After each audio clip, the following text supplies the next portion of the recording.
Hey, what's up? I'm here live at Protocol 19. How's it going? Doing good. How you doing today? Too hot, but Yeah, that's normal. yeah, that is normal where we're at in Tampa too. It has been brutal lately. I'm way up in Maine. It's been bad up here, too. Oh, I have family up in Maine. They're always complaining about how cold it is. I haven't talked to them in a little bit though, so it must have changed. Yeah, you should hit them up. It's been really friggin' hot this year. Yeah, fair enough. All right, so, what do you do for the band? So Exactly? How's it work? I'm the vocalist, and then Travis is like the main composer and keyboardist for our when we play live. All right. So, how'd your band name come about? So we started the project during COVID-19. It was kind of a studio project at the time, Mm-hmm. and just kind of took it as like kind of a play on like COVID-19, Protocol 19, and yeah, that's more or less where it came from. Okay.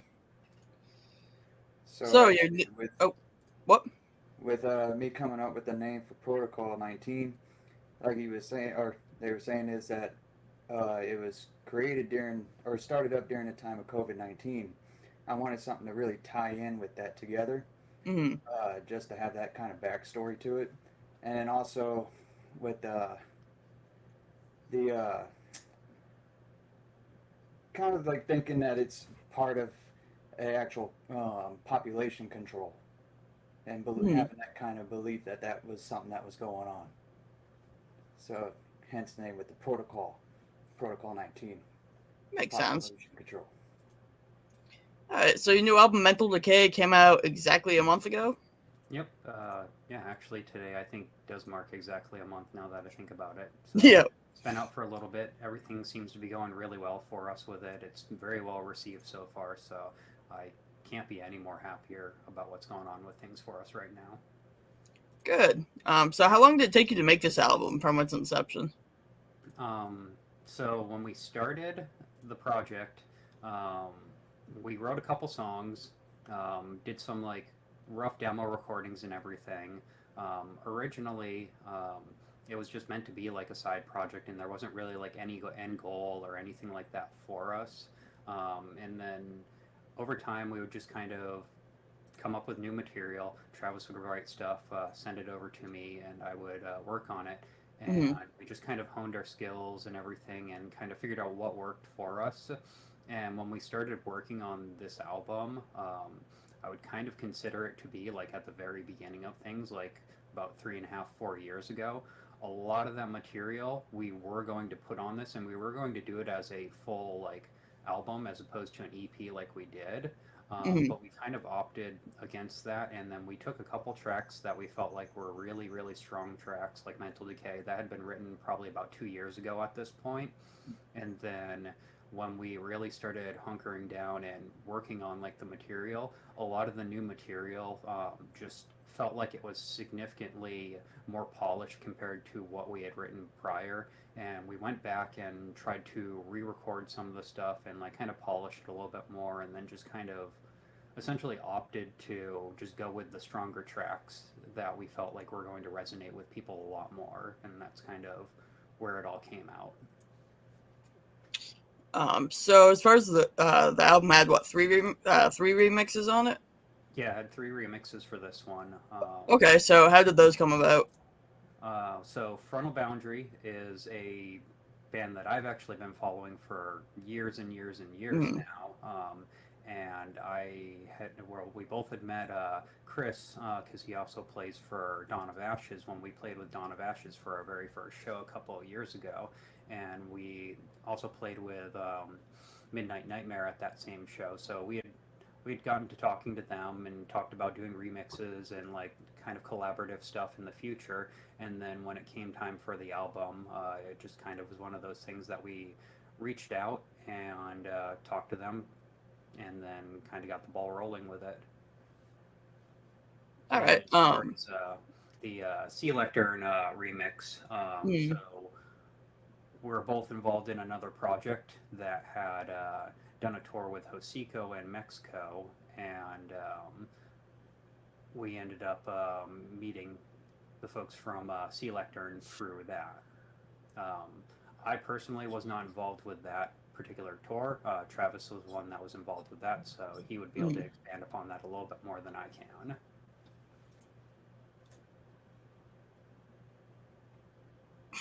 Okay.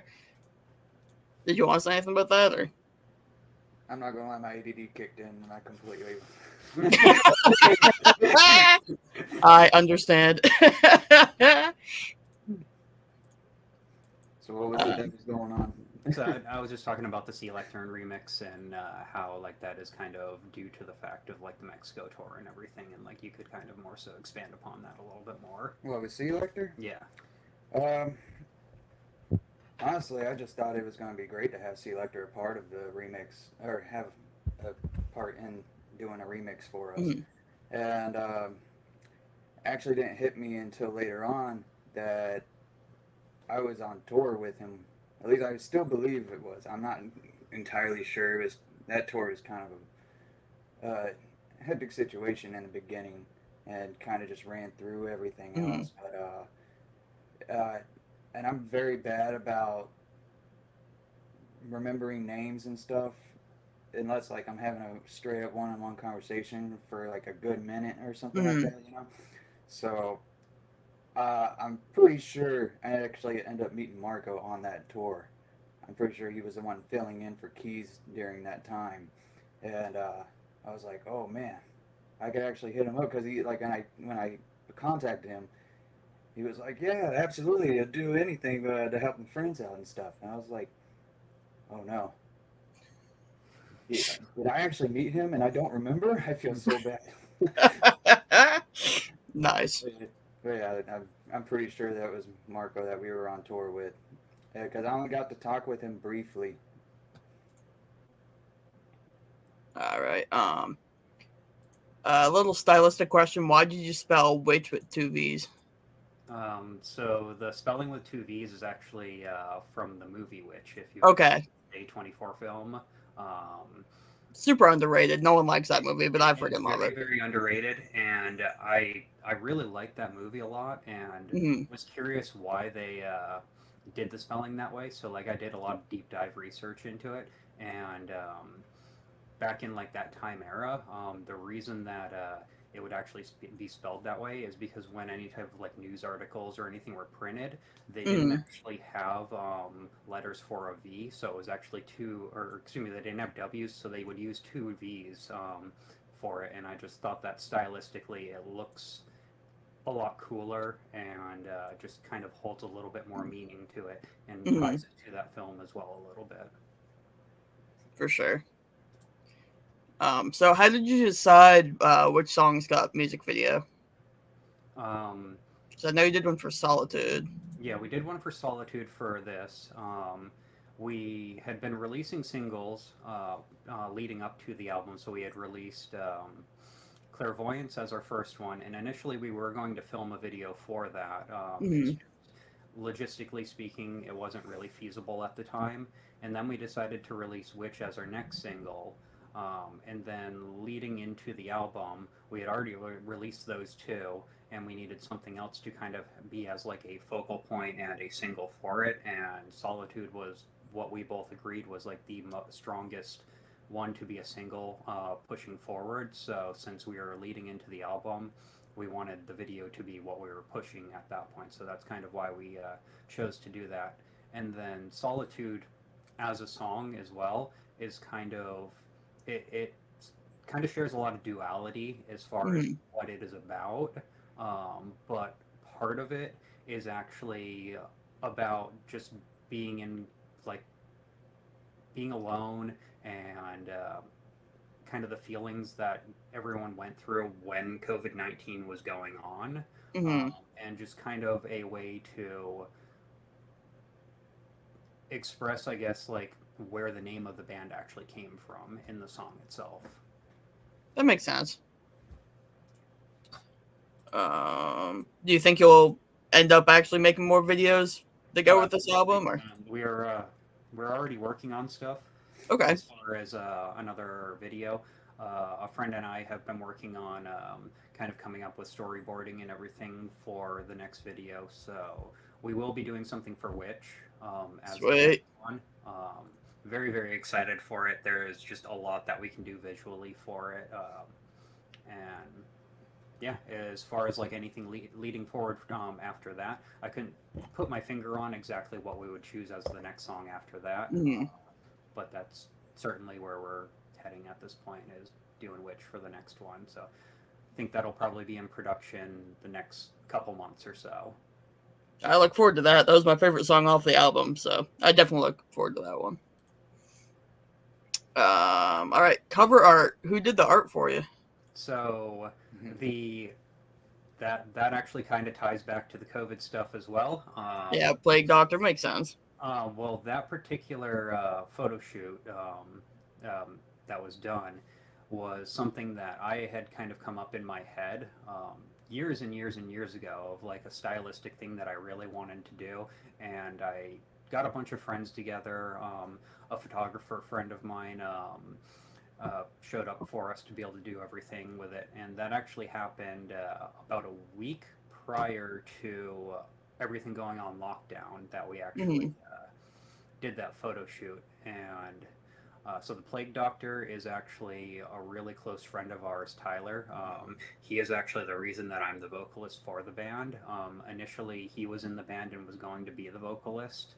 And then at one point, it was going to be that we were both going to be the vocalists and kind of do a dual vocal thing.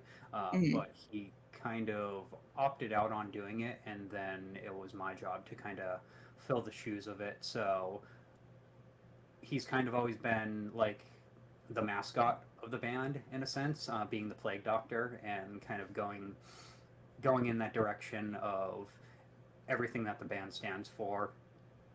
So I wanted to pay tribute to him, and took that photo and decided to make that be the album cover. And with Cool. Tyler being one of the initial people that I went to with trying to start this project, Mm-hmm. I I like to try to keep him incorporated in some kind of way with Yeah. working with us and everything like that. And then the fact that with the name and all the Plague Doctor stuff that they were doing prior, it just kind of tied in together perfectly. So we just rolled with having the Plague Doctor as like our mascot, if you will. Yeah. So it's a little bit different than the original photo. Like, there's a little bit of doctoring that was done to it. Right. Another really good friend of mine, Mouse, he actually is the one that did like all the graphic portions of it, and like changed like the coloring and fixed like some of the smaller things that I needed to have changed for it for me. I'm gonna pop it back up for a sec. Like, just looking at it at first, I didn't realize it was actually a photograph. So that's really cool. Yeah, Yep, yeah, that's real. Tyler. That's real. That's our friend Tyler. That is actually my bedroom in Orlando from about 4 or 5 years ago, that we turned into a set for this photo shoot. Cool. Mm-hmm. Do you have any shows coming up? So we will actually be playing in roughly about a week with Sex Blood here in Tampa. Nice. We don't have anything that is solidified on the books at the moment, but there's definitely a lot of stuff that we have in the works that once it kind of gets panned out and everything, we will be announcing some really big things actually happening. Nice. What would you say your biggest struggle as a band is?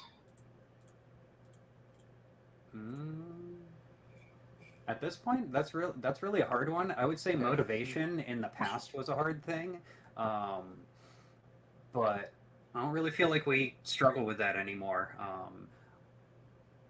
A couple years ago, it definitely was a big thing, but about, I don't know, 7, 8 months or so ago, when we really sat down and talked about things and decided that we were going to get going with this album, we had a show right around that time, and it was a really good show for us. The reception was really good.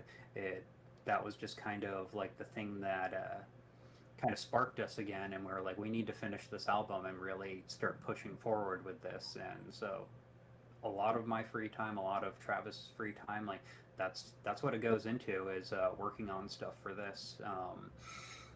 He is always writing new stuff. I'm always writing new lyrics. it's just a never-ending thing. We're already working on stuff for like the next album. We've got about 5 or 6 songs that are already pretty much polished and ready to go to be able to release the next album. Nice. There's no set release date for it, Hmm. but yeah, I don't think that there really is any like true negative thing that we're dealing with as far as like a band is concerned. A Hmm. lot of like the lyrical content like comes from like negative emotions and like Right. struggles with depression and stuff, but the band as a whole serves as like a positive outlet to be able to turn those negative things into a positive thing. So it's really hard for me to look at it in a negative light. And as far as like studio end, Jason and I work very well together, in my Hmm. opinion. Like I just show them some, or show them something, and then they come up with the like extra ideas or what they're gonna do lyrically, and then they'll bring it back to me, and I'll have some ideas. I'll pitch them, and if they like it, then we'll start working on how to incorporate that in and stuff, and vice versa. Is that they'll come to me with what ideas they'll have for the music end, Hmm. and we never really have a pending thoughts on stuff like that. So every time Yeah, one I of think us comes up with something, we just pitch it and then we make it work. Yeah, I don't think there's really ever been a time with a song that one of us has made a suggestion to the other and hasn't really been like, oh, that's a terrible idea, or anything that's like, if it's something super small, like a small little transition or something, like I think that's as far as we've ever come to like disagreeing with something. Hmm. And that it's always like such a trivial thing that it's like, does that really even matter at the end of the day? Mm-hmm. Um, I'm just really honored to be able to work with somebody that I do get along with so well, and just we do collaborate so well together because I've been in a lot of music projects before, and this actually just feels like everything that we do, it just keeps getting better and better and better. Hmm. And I I feel like sometimes I think of that just because I'm the person that's actually involved in the writing, but it's every time we show somebody like as like a third party to it, they're just like, that's even better than what you wrote last time. Like that's even Hmm. better than you wrote last time. Like you guys just really keep polishing yourselves and getting so much better. And I don't think that there's anybody else that I would be able to be at this level with. So I'm just happy for all this. All right, this one's a little bit off the wall. If you're an animal, what kind would you be and why? And not really that off the wall for me. I'd be a cat. I've never even thought about that, so I'm not even sure. You've never thought about it, No, really? like I look after animals a lot, but I never think about what would I do if I were one of you. I got 2 dogs. I got what 3 cats. I got 2 snakes, a lizard, an armadillo lizard, by the way, and then we just took in a baby rabbit that me and my Aw. mom found abandoned in our parking lot at work. But as far as thinking of one that I would be, given how derpy I could be sometimes, maybe a panda bear. There we go. That's a good one. Yeah. Over in the comments, my friend Justice says, I'm still waiting for someone to say they're a marshmallow peep. All right, plug your socials. Where can people find you and find your music and stuff? So the big push these days, if you're looking for the music, would be if you want to buy stuff, go to the Bandcamp. We're also under Dance Macabre Records, so you can go to their website to be able to purchase the stuff as well. If you're trying to stream, everybody loves Spotify, so everything is available on Spotify. If you want to see the videos, we've got the YouTube. It's all just the standard whatever the website is /Protokoll 19. All We right, do have an cool. Instagram. We do have a Twitter. We neglect those though. Facebook is where we do most of the promo. We're both a little bit older, so Facebook has been around for a long time and been tried and true for us. I understand. All right, and what do you want to say to anybody who watches this? Anyone that's watching that hasn't seen us or listened to us or anything like that, check it out. We would really appreciate it. Anybody that is watching it that has already seen us or listened to us, we really, really do appreciate your support, because if we didn't have people listening to us, then we wouldn't be having this interview right now. We wouldn't be putting an album out under a record label. We wouldn't be playing these shows. So the support from everybody out there really does mean a lot to us, and we are just incredibly grateful for everyone. I definitely want to give a special thanks personally to Chris and Brandon for when we started everything with the album and actually really put our best foot forward this year with our project. I want to give special thanks to them for not only willing to help us out with doing a collab to help spread the name out through their fans as well, but also with the help that they've been giving us with tips and everything for the mixing and mastering and stuff, so that way we can better our sound through that aspect.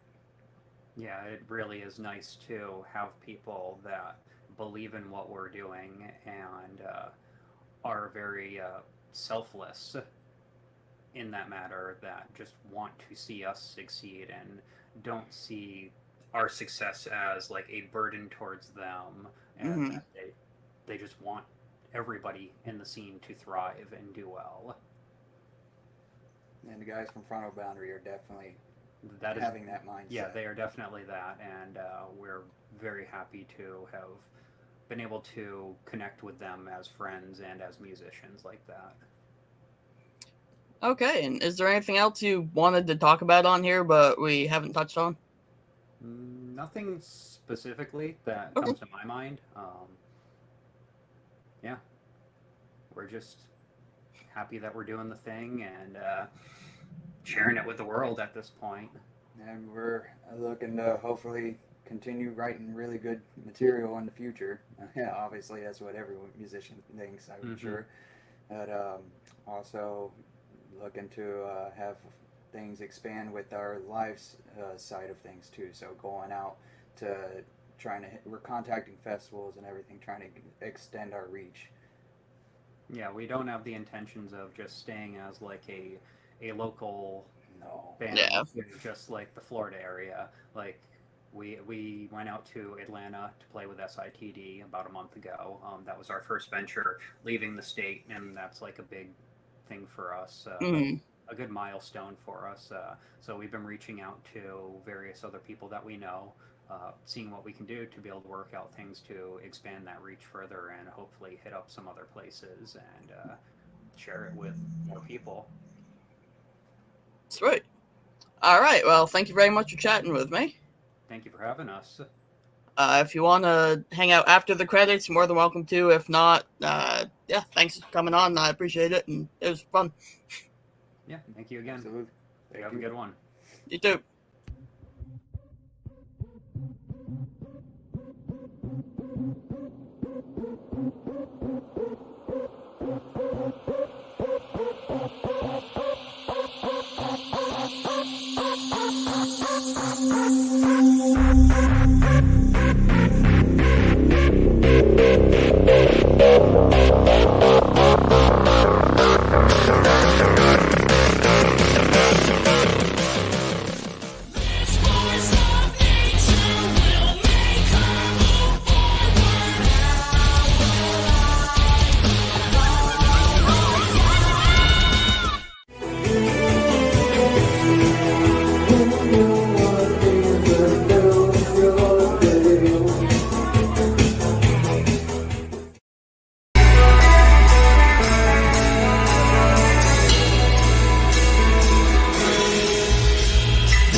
You